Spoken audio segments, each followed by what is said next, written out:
In this episode, I talk about the power of narration. It's a technique I use to build confidence, gain clarity, minimize fear, and to help stay in the moment. So here we go. Episode 243, Narration. Hi, I'm Karen Rohlf, and welcome to Horse Training in Harmony. This podcast is about you making progress with your horse in a way that you both can love. It's about learning how to move and be in harmony. Because yes, you really can develop a horse to be both athletic and happy. When we show up as our best selves for our horses will show up for us. So, let's get started. The connection and communication between horse and human is usually thought of as a silent one. It's mostly about intention, thought, energy, and body language. But there are some reasons why I think talking when we're with our horses can actually be helpful. I mean, humans are quite talkative animals anyway, and we often have overactively thinking minds, and we need ways to manage and channel that. We're often thinking thoughts about the past and the future instead of what's happening now, and at the same time, we can forget to breathe. So speaking with a purpose can actually help with all of this. Now, I'm not saying that a constant meaningless chatter would be a good thing. I mean, horses, just like people, will tend to tune that out after a while. And then it makes it harder to realize when something important is being said if you're always just talking. And I don't think we want to ever do things that cause our horses to tune us out. I'm also not going to be talking about voice cues either. I mean, I love using voice cues. I use them in many different circumstances, and they can be really, really helpful. But the kind of talking that I've found extremely helpful in many occasions, and what I want to talk about here, is what I call narration. And that's when I, or the rider, is describing what you're doing at the same time that you're doing it. Now, as a teacher and someone who does demonstrations of techniques when I'm riding or on the ground, I've done this a lot. And it's almost like there's a part of my mind that can observe what I'm doing and describe what I'm doing, even as I'm doing it. And of course, that's easiest to do with things that are second nature, that I'm really confident about and that don't require a lot of brain power to do. So it's easier to practice narrating when you're super confident about what you're doing. But I've noticed something really interesting, and the reverse can be true also. So I found you can actually become more confident by narrating. I don't know if that's considered the reverse or reciprocal, or anyway, you know what I mean. So here are some circumstances where I'll choose to use this technique of narration. If there's a student who has the skill, like I know they have the skill, but they're somehow unconfident to apply it. They're stuck somehow. And this is often because maybe of self-doubt, self-criticism, maybe they would call it perfectionism. Something is blocking them from doing what I know that they're capable of doing. Another circumstance would be when there's fear, but not danger. All right, so sometimes when there's fear, there's a reason because there's some danger around. And I don't want to describe a technique to help with fear and have someone use that instead of recognizing that they're actually in a dangerous situation and they need to get out of that situation. But I think we all can, know that there's moments where we're feeling fear, but we're actually not in danger. Or we could at least logically look at it and go, okay, I mean, horses are always dangerous, so, there's that. But we can feel a fear that we can be aware that we're feeling fear, but we can also logically look at what's happening and going, but I don't think I'm actually in danger. I'm just feeling fear. And that kind of awareness is already pretty advanced and helpful. Anyway, I digress. So another circumstance where I'll choose to use the technique of narration if there's distraction, right? Sometimes just if the horse is distracted, but for sure if the rider is distracted. So sometimes we're distracted by stuff going on in the external environment. We humans can be distracted by thinking about what we need to do later, or what just happened. We just came from work and we're still, going over spreadsheets in the brain.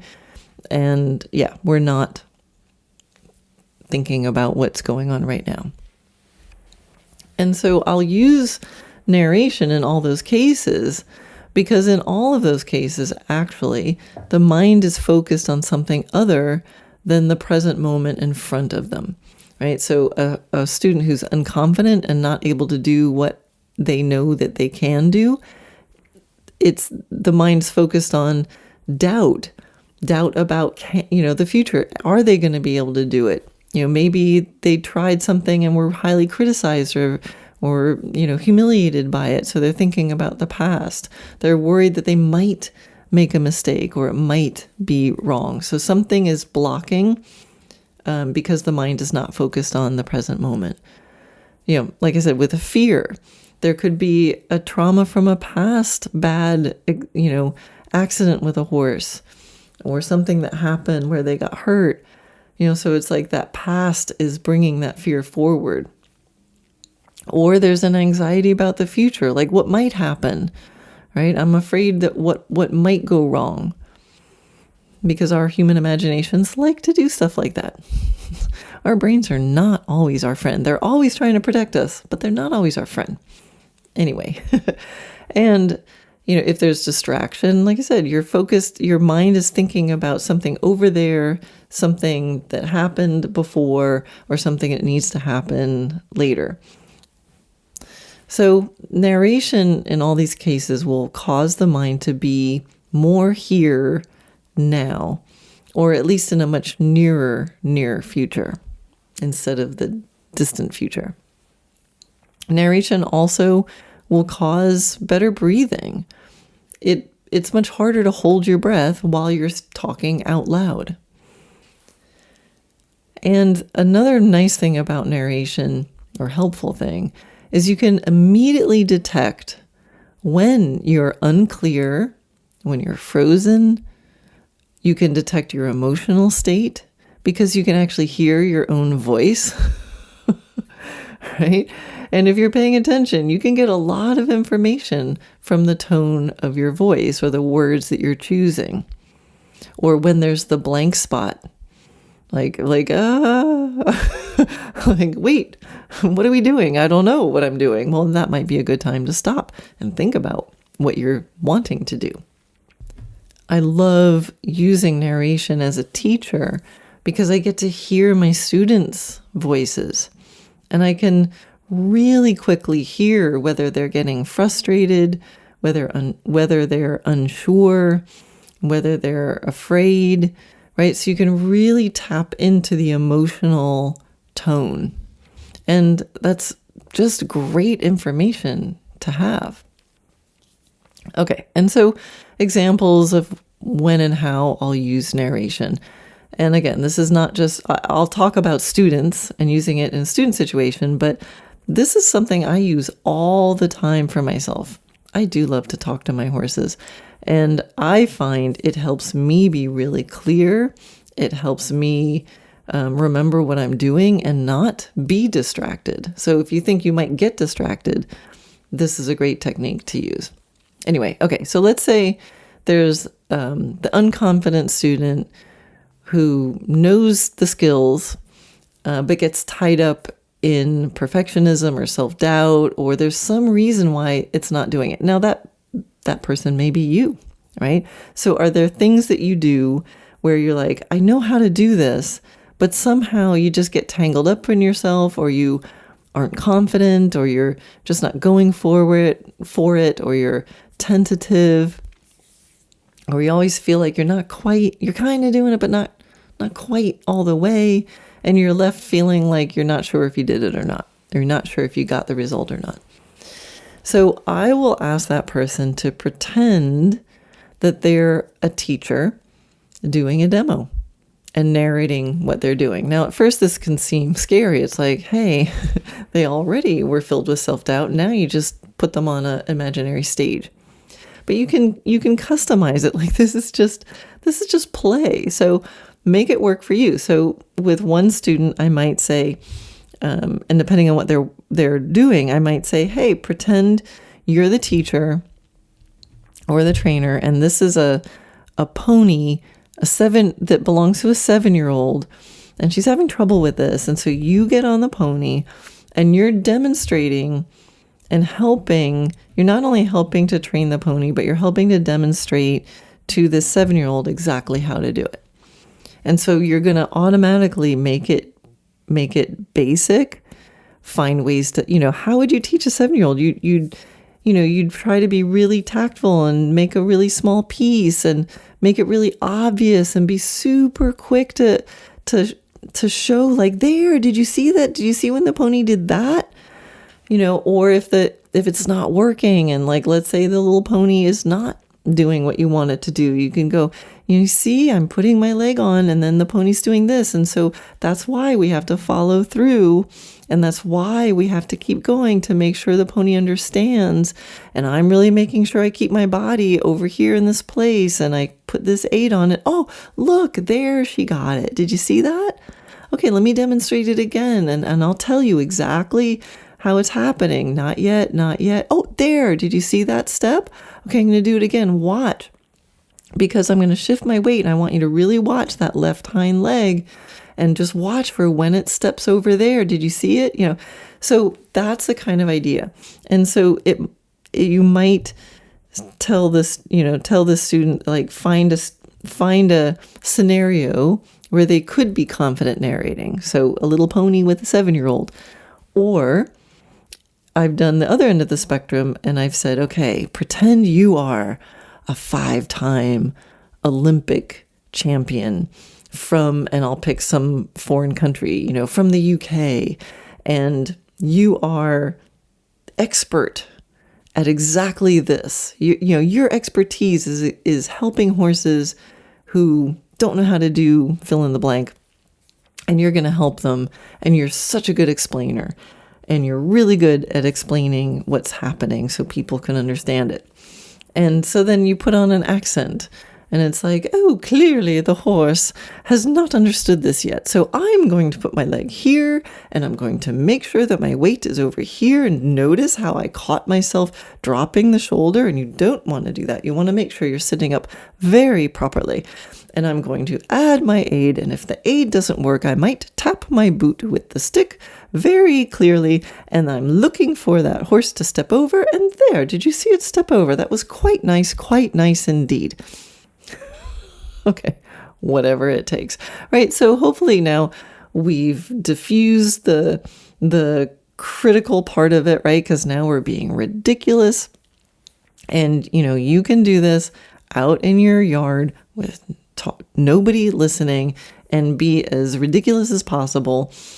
But again, like, impersonate someone. Maybe you know somebody. Maybe you've watched my videos and you could just say, pretend to be me. What would Karen do? Right? So, like, just be an actor if you need to.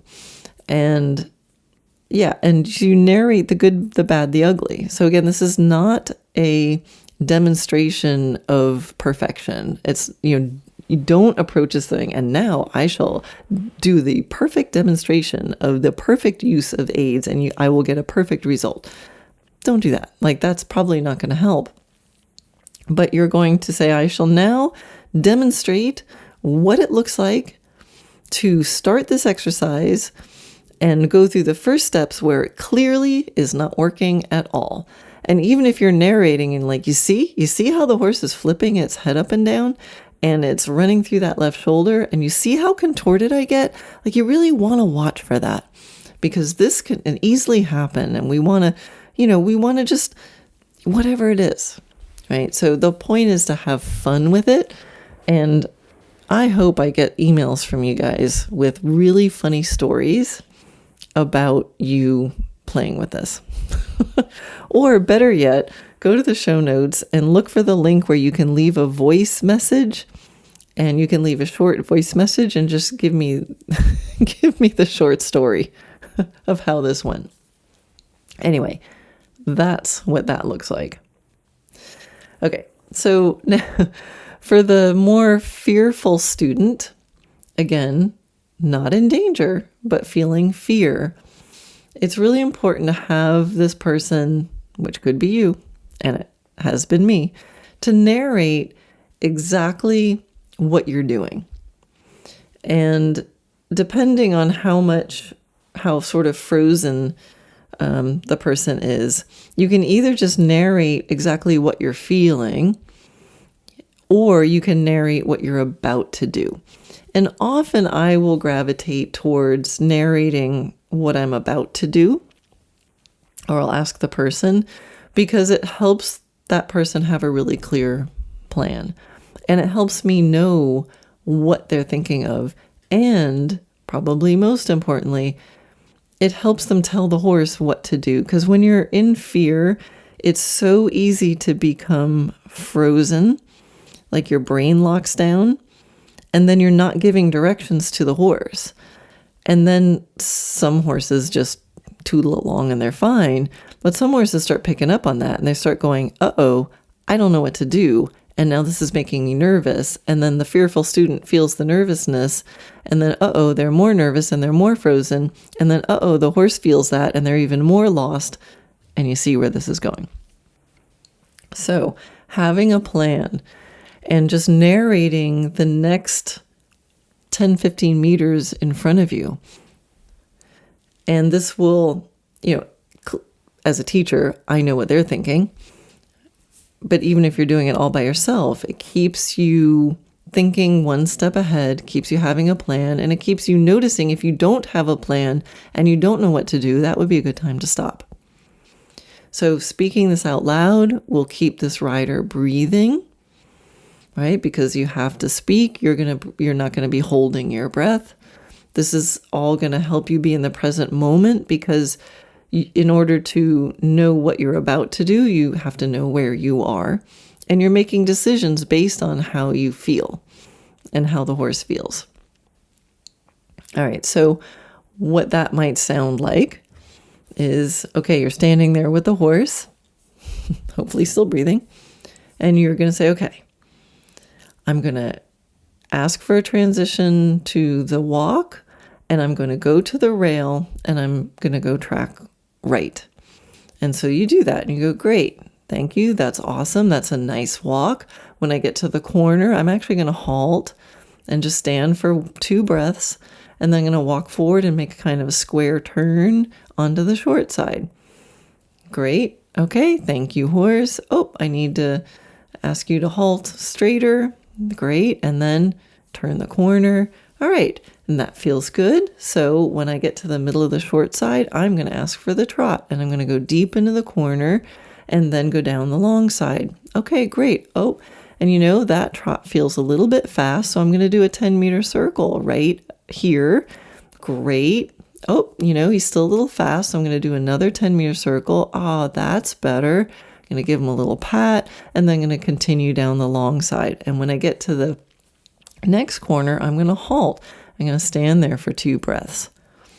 So something like that.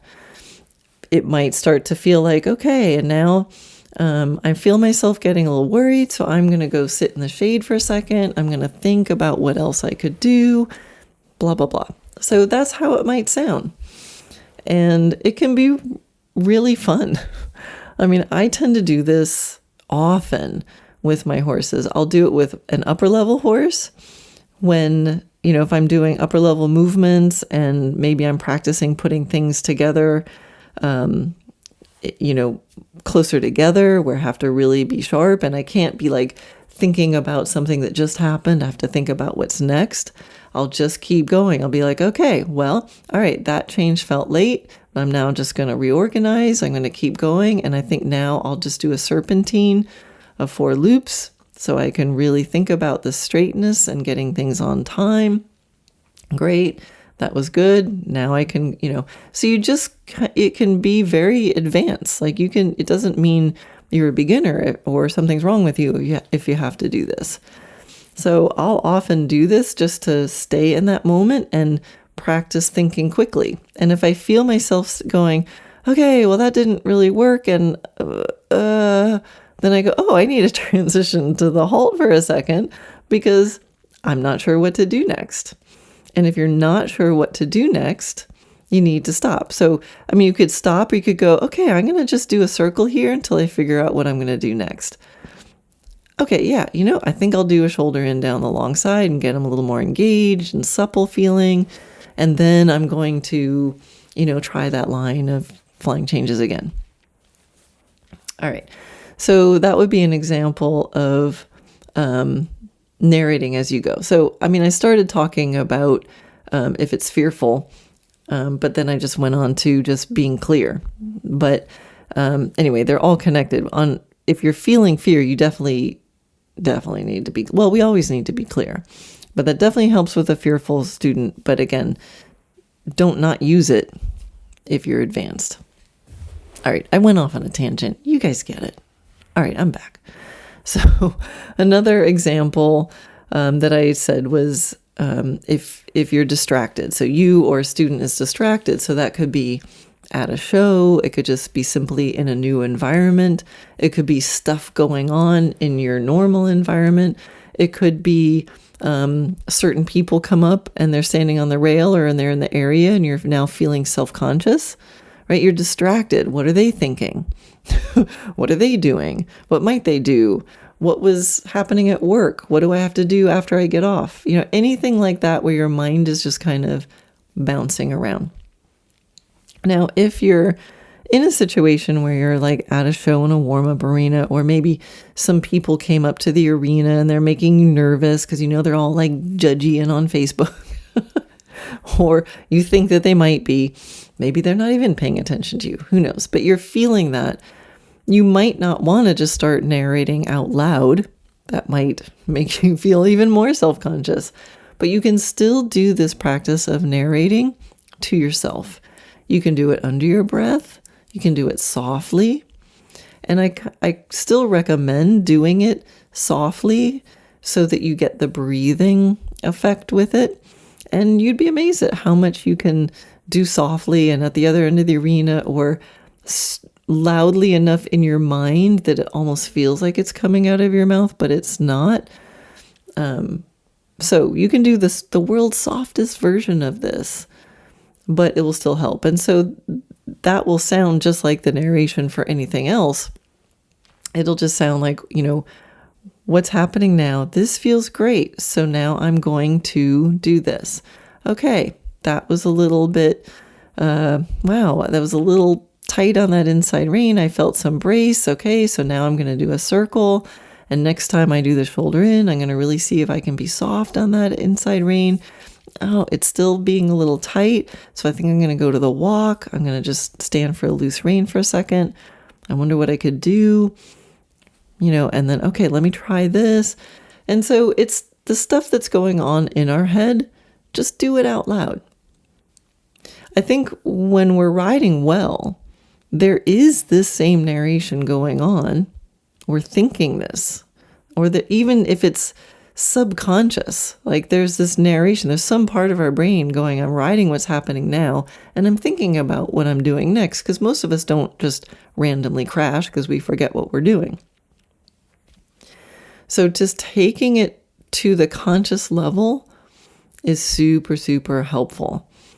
You can hear it, and mostly it doesn't let your mind forget to do it. Because sometimes if it's always subconscious and then you get in a challenging situation and you're not aware of this narration that's going on subconsciously, it can sneak away and go play with other toys.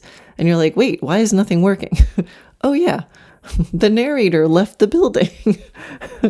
So we want to bring the narrator back in and be conscious and play with it. So I hope you have fun with that. I did do a little Google search about, what's the role of a narrator. I always think it's interesting if I start using a term. I'm like, well, what would Google say about this if I just Googled it? And what came up was kind of cool. So it said key roles and functions of the narrator. And one of the things it said is the role of the narrator is to tell a story, shaping how events, characters, and the overall narrative are perceived. So I thought that was really applicable, right? So we're telling our story, we're shaping how the events, the characters, you, the horse, and the overall narrative are perceived. And for sure, narrating can change that, especially with the frozen person or the person who gets unclear and can't remember what to do next, right? How is your horse perceiving that communication of a muddled, tight, frozen brain or a brain that's ping-ponging all over the place versus the narration? They're going to perceive that story that's unfolding much differently with a clear narrative. And then it also said the narrator's role includes influencing the emotional tone. Pretty cool. That's what we were talking about. It establishes the point of view. The narrator determines the perspective from which the story is told. Totally cool. So is the story being told from our little self-conscious, frustrated monkey brains? Oh, this never works and the horse is fighting me, blah, blah, blah, blah. Or is the narrator saying, okay, well, that didn't work, and so now I'm going to do this, and then I'll try that, and I'm going to sit and think. Is it told from a perspective of unconscious frustration and fear and anxiety and tension? Or is the narrator going to be clear and calm and thoughtful and in the present moment? And it also said, it establishes the tone and the mood. The narrator's voice and style can significantly affect the story's emotional tone and atmosphere. Right? So think of what our minds can be doing if we're not conscious of it, and what is our little narration voice saying if we don't wrangle it, right? Like, oh, you dum-dum, like you always mess that up. Why can't you do that again? Like, that's a certain tone and mood versus a narrator who can calmly describe, well, I did this and that didn't work, and that was clear that didn't work, and now I'm going to try again and it's still not working, and I'm going to wait for it, and here's what I'm feeling for, and that worked better. Did you see that? Anyway, I hope that helps and you have fun with it, and let me know how it goes.